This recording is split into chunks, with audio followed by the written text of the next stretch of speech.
Welcome to the frozen hell that is Sweden. No one asked me about this. It's early November. It's not supposed to be like this. Look at it. Look at it. Snow. I was not consulted. That's all I'm saying.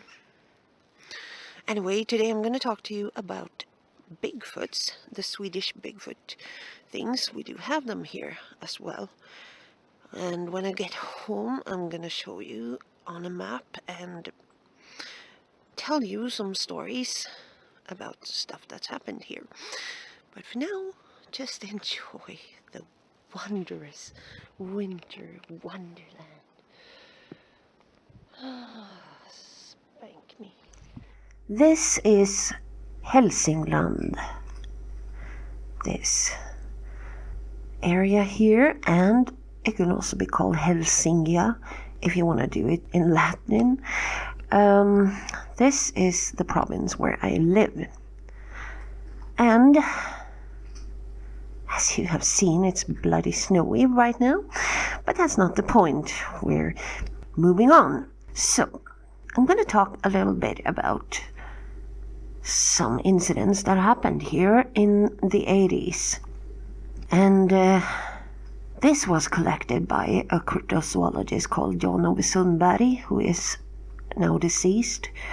So credit goes to him, because I was 13 when this happened and completely oblivious to it going on right in my neighborhood, because I cannot believe the actual local papers wrote about this. But anyways, as you can see, here we have a river which is called Voxnan.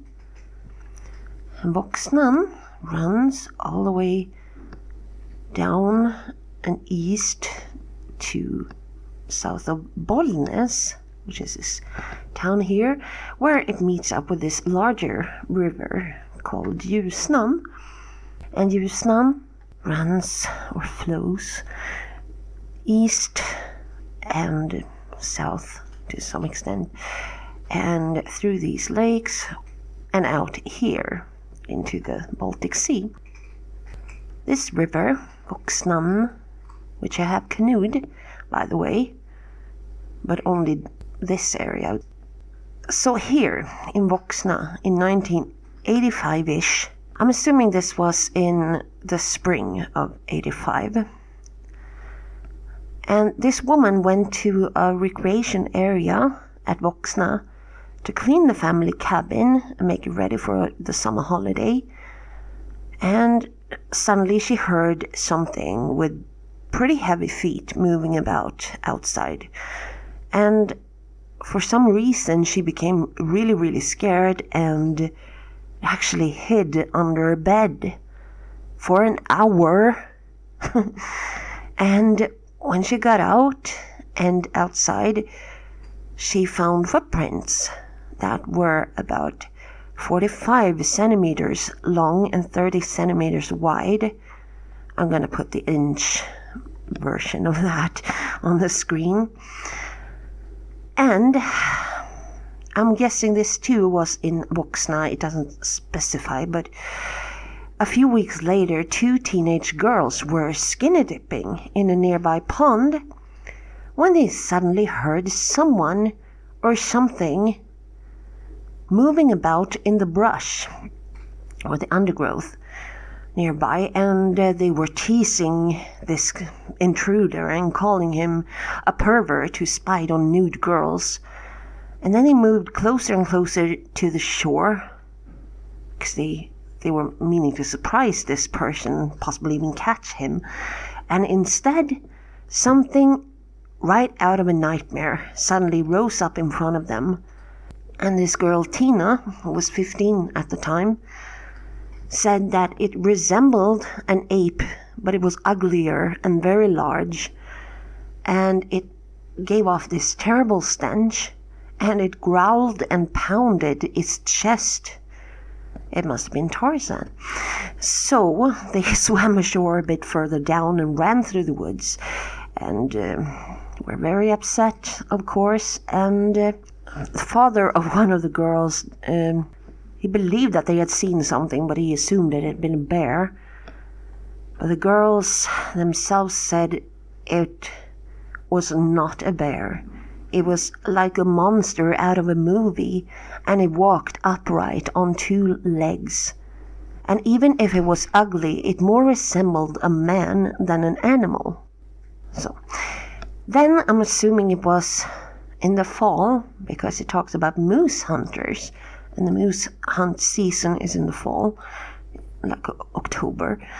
So, two elderly moose hunters over here in Bollnäs, or around Bollnäs somewhere, had been tracking something big and smelly, and finally they released their dogs to give chase. But the dogs came back with their tails between their legs and were terrified. And another sighting took place south of Bollnäs by a Mr. and Mrs. Gustafsson, who did not only see it, but also heard it several times, and even claimed that they found its droppings.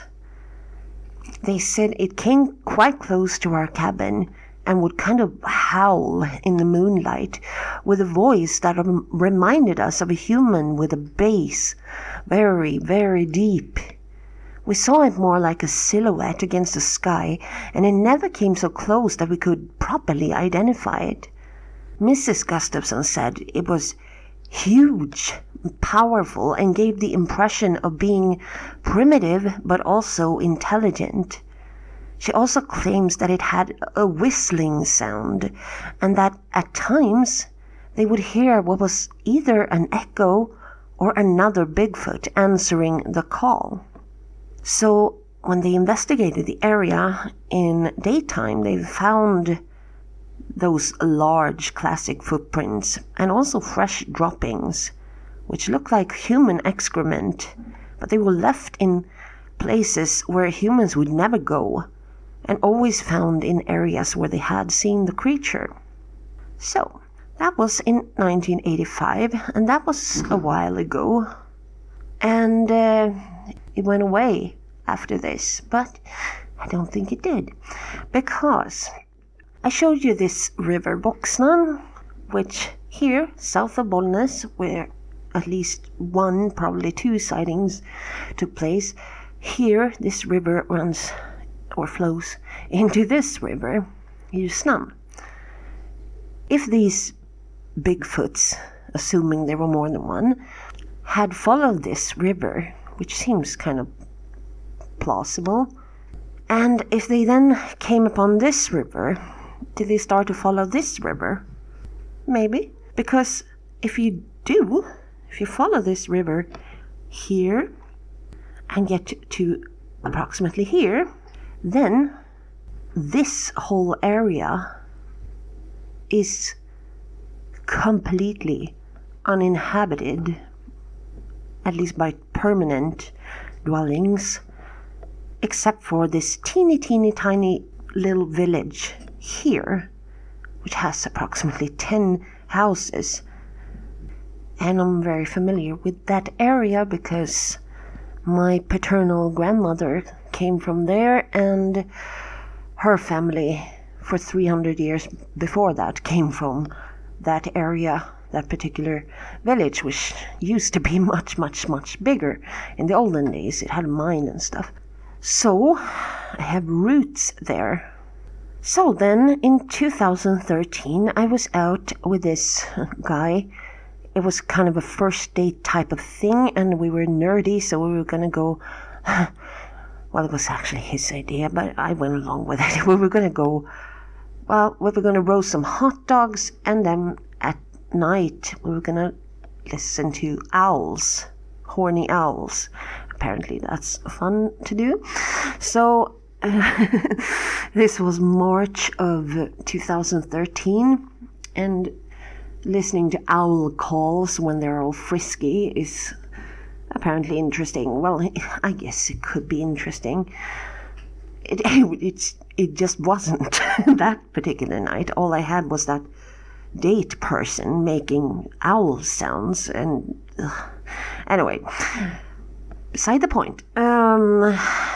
So anyway, we went to this village. We didn't know where to go. We just wanted to find a place in the woods somewhere. So we went in there, and then, left, right, we'll go left here. And then eventually we ended up at this lake where neither of us had ever been before. And it's actually not incredibly far from the E4 road. Highway goes through all of Europe, but it's, if you don't know it's there, you don't. I mean, it's just wooded. It's just trees everywhere, evergreen trees, spruce, pine. That's all. You have to know it's there. So we went there, we made a fire, we walked on the ice. There was ice on the lake and snow on the ice. And then we got to this section of this lake where we found these huge footprints. And he was also into Bigfoots and stuff, but neither of us wanted to appear too nerdy. We wanted to be all, because I'm scientifically minded and I don't think everything is a Bigfoot and blah, blah, blah, So we were all, that's probably bear, but I don't think neither of us thought it actually was bear, because I didn't measure them, but they were at least twice as long as my feet, and my feet are about 22 centimeters. That would make them at least 44 centimeters. And that's a little too long for a bear. As a matter of fact, a bear's back paw, the largest, I'm talking brown bear now, not your grizzlies or anything. We don't have grizzlies. We have brown bears here. And the largest their back paw can get is about 20 centimeters. So if it was larger than my feet, it really cannot have been a bear. And I'm going to show you on that picture that it's larger than mine. So I'm going to get there. Don't worry. I don't think now that it was a bear for several reasons. One, the size, and two, the shape, because it doesn't have claws, and bear prints have claws. And plus, it also looks like two bipedal creatures walking, one smaller and one larger, and their paths cross at one point, and like the larger one is to the left and the smaller one to the right, and then it crosses, and the smaller one goes on the left side. And the larger one, if it's a four-legged something, it's been walking in a very strange way. But the problem with these prints is I took one bloody photo. One. I didn't take a print from above with something you could compare it to for size. I didn't do any of that. I placed the guy in front of me, like that helped. That's all I did. That's all I did, and I have been kicking myself since, because I think actually now that it was something interesting. So anyway, the other problem is it was March, like I said, and in March the sun actually starts to have some kind of effect on the snow and stuff during the daytime. So in the bottom of these prints, you can see that it's melted and refrozen, and melted and refrozen. It's cracked and weird, but still the outline is pretty crisp. I don't think the shape of the tracks have changed. The only thing, since I don't think it's bear, I know there are bears in that area. I know that for an absolute fact, but first of all, it was March. It was snowy, and bears are supposed to sleep then. Two, they're much bigger than bear tracks. 3, they don't have claws. And if it's not bear, if it's not Bigfoot, the only other thing it could be would be some weird, strange snowshoe of some sort with toes. I haven't seen snowshoes like that, but I'm sure there are those. The point is river, area, lake with footprints. And so anyway, after talking about this and deciding that it actually could have been something, we went back to the area many times. Day and night and summer, winter, all sorts of seasons. Well, there aren't that many, but anyway, we tried to lure it and give it, well, not lure it, but just gift it and give it honey and some pretty rocks and stuff, but no, nothing. Niente, rien, nichts. Okay, I can't think of any other languages right now. So, nothing happened.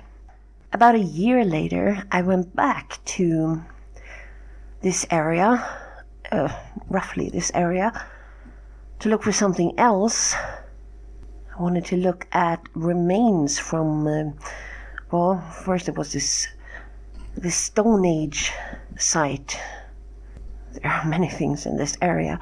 And there was also remains from houses that Sami people had lived in back in the olden days when they actually lived all the way down here. Now they are up in the far north. But anyway, we were looking at that. And we were at this little peninsula here, which is very narrow and about 1 kilometer long. And at the very end here, I found this ridge of dirt, and on top of this ridge was a pit where something had pooped several times, at least 3-4 times, and it kind of looked very human, just a lot. So I don't know, it could have been bear. It had lingonberries in it. I have a picture of it if you want to see it. I don't know if anyone wants to see the poop, but anyway, so that was there, and that's not so far from where we saw the tracks. 1.5 kilometers, maybe 2 max 2. And also, my dad has a friend that lives all the way over here, which may seem far, but it's the same woods, and you can get from this lake to this area without having to cross any major roads, like little logging roads and stuff, but nothing major. And this wasn't that long ago, about a year ago, I'd say. Then my dad's friend and his neighbor had heard something at night, something just inside the wood line going like that for at least an hour. And this is a guy who knows nature and stuff, and he had never heard that sound before. And he said if that was a dog, which he didn't think it was, but if it was a dog, it must have been the biggest goddamn dog ever, because you could really hear it was something huge. And second, my dad imitated that sound and did that. I was like, okay, that's a Bigfoot. But I don't know. Of course, it doesn't have to have been a Bigfoot. It could have been a magpie.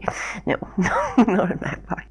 I actually believe that probably 2 at least live in this area, which is fun because I came from here. This is where I grew up.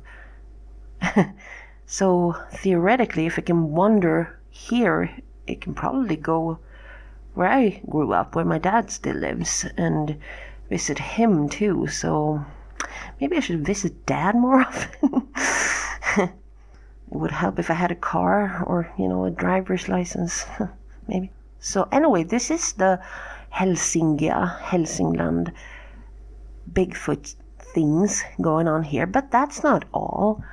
There's quite a lot. If you look at this map, for instance, just for fun, I haven't translated most of this to English, but it's a map of Nordic anomalies that I made a long time ago. I love mapping things.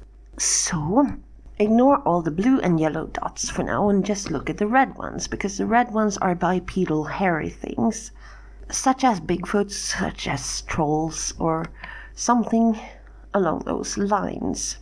You can see there have been some strange reports. I don't know if they're all credible, but there have been some strange reports here and there, and we had this, a few years ago, the local paper up in Gällivare posted this picture and wanted people to identify what animal had made them. And at the time I didn't think it was anything interesting. I just thought could be anything. Could be like a deer that's jumped or done something. But then I was sent this movie from 1970. This guy had filmed a Bigfoot. Well, he had filmed something, and he had seen a Bigfoot, and then he had filmed something, and he says he saw a large hairy creature about 100 meters in front of his car, and it crossed the road with a lumbering gait. And now he's speculating that it might have been an abominable snowman, because that was the only word we had for them in those days. We hadn't heard the word Bigfoot much here in those days. So he was very sure that it wasn't a bear, because he had shot 13 bears. And he was also pretty much a teetotaler, and he didn't have his rifle with him, but he did have his Super 8mm camera, and filmed something. And it's not a sexy movie. You can see something moving, but you can't really make much out. Still, that happened in 1970. And then up here in Kiruna, there are so many interesting things here, but I marked two. One from 2005, a friend of mine, his wife and child saw something that they call Vuoftalehti. I'm sure I'm mispronouncing that wildly, but it means hairy man or something like that. And it was a huge, broad, dark, and it seemed to move faster than it should, so to speak. And it just seems to fit the Bigfoot description quite well. So then there's also this very interesting thing here, which I'm not going to go into right now, because this is going to be way too long. It's really not a sexy movie, but it is what it is. It's the only one that I've seen from Sweden that I don't think is fake in a way. There are a few that I know are fake, and I'm not going to talk about them. There's a lot of faking in this world, in case you didn't know it. And there's just no one you can trust anymore. So I'm just going to keep my head down and do my thing. And it will turn out the way it turns out. So this was all for today. And I'm not sure when exactly I will post next. Depends on my energy levels. Anyway, everyone be safe and take care, and I'll see you next time.